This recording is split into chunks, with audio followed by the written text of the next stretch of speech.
Hi అండి, నేను మీ సునీత. ఈరోజు మనం ఆంధ్రప్రదేశ్లోని నంద్యాల జిల్లా యాగంటి పుణ్యక్షేత్రంలో ఉన్నాము. ఇక్కడ శ్రీ ఉమామహేశ్వర స్వామి మనకు అర్ధనారీశ్వరులుగా దర్శనమిస్తారు.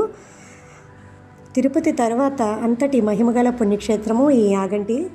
ఇక్కడ గుహలన్నీ కూడా స్వయంభూగా వెలిసినవి. ఈ యాగంటి కొండపైన కాకులు గద్దులు మనకి కనిపించవు. అగస్త్య మహాముని యాగం చేసేటప్పుడు అవి యాగాన్ని భగ్నపరిచాయంట, అందుకు వాటికి శపించారంట. ఈ కొండపైన భూమి ఉన్నంత వరకు కాకులు గద్దులు మనకి కనిపించవు. అందుకనే ఇక లోపల మనకి అర్ధనారీశ్వరుడు ఏకశిలలో దర్శనమిస్తారు. అలానే యాగంటి పేరు వినగానే మనకి గుర్తొచ్చేది యాగంటి బసవన్న. బ్రహ్మం గారి కాలజ్ఞానంలో చెప్పినట్టు ఈ నంది విగ్రహము అంతకంతకు పెరిగి లేచి రంకి వేస్తుందంట. అంతటితో కలియుగం అంతమవుతుందంట. నిజంగా ఈ నంది విగ్రహం పెరుగుతుందంటే మనకి కొంచెం ఆశ్చర్యంగా ఉన్నా ఇది నిజం. 20 సంవత్సరాలకు ఒకసారి 1 అంగుళం మాత్రము పెరుగుతుందట. దీన్ని పురావస్తు శాఖ వారు ధృవీకరించారు.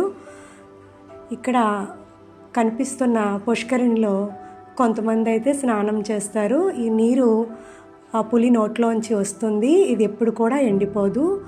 ఇది ఆలయ ధ్వజస్తంభం, ఆలయ ముఖద్వారం. ఇక్కడ అందాలు, ప్రకృతి అందాలు కనుల విందుగా ఉంటాయి. ఇక్కడ కొండలన్నీ కూడా ఎవరో చెక్కినట్టుగా చాలా అంటే చాలా బాగుంటాయి. అగస్త్య మహాముని ఇక్కడ శివపార్వతుల కోసం యాగం చేశారు కాబట్టి ఈ క్షేత్రానికి యాగంటి అనే పేరు వచ్చిందంట.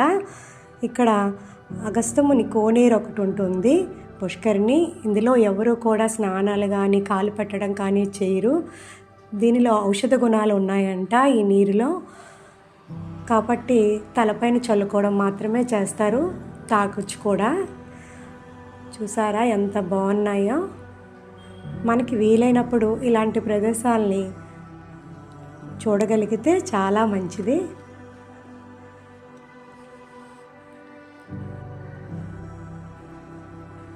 చూడండి కొండలన్నీ కూడా ఎంత బాగా ఉన్నాయో ఎవరో చెక్కినట్టుగా. Thank you for watching.